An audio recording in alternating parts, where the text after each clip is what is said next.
Jocelyn Saplala, nagtatrabaho sa Maribeles, Bataan.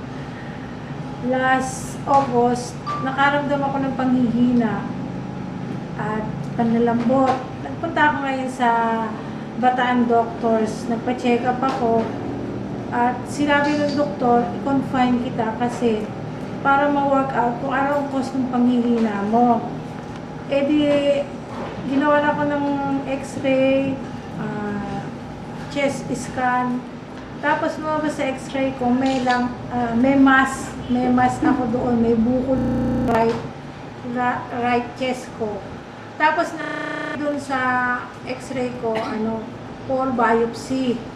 Pumunta ako ng St. Luke's para magpa-check up ulit, another check up.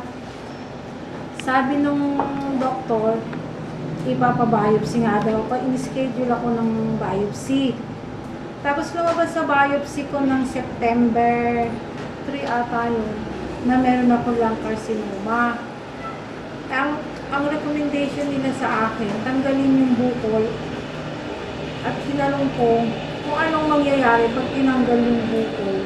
Sabi nila, magpapa-chemo ka na at o kaya radiation, yun ang sabi nila. Hindi natakot ako dahil sabi nga, cancer yun. Ako.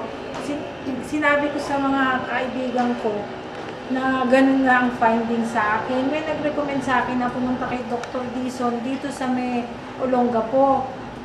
Tapos sinabi sa amin ni Dr. Dizon, pinakita ko rin yung mga result ng laboratory ko sa kanya. Sabi ganon, dapat anya, i-detoxify yan. Una, i-detoxify yung cancer daw, kailangan i-detoxify muna bago gagamutin. Bibigyan ka ng mga vitamins para lakasin ng immune system mo. Dun sa, may drawing siyang ginawa sa amin. Ang sabi, may nakita kami dong spirulina. Mula December hanggang ngayon, iniinom ko yung DLA spirulina, Spirozyme at pati ang Oleo Gel. Malaking pagbabago ang naging resulta sa katawan ko, sa kalusugan ko, especially hindi na ako nanghihina katulad ng dati. Malakas na rin ako kumain ngayon. Bumabalik na ang dati kong sigla. Para makasiguro, kasi gumanda na yung pakiramdam ko, bumalik ulit ako sa St. Luke's nitong May 2012.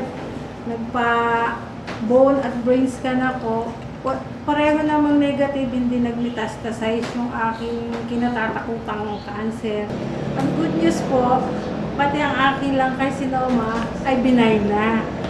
Dahil po sa paggamit ko pag-inom ko ng mga product ng DLA. Kaya, i-continuous ko na lang ang pag-inom nito para mawala na ng tuluyan. Sa awa ng Diyos, pasalamat ako at nawala na ang aking kinatatakotang sakit.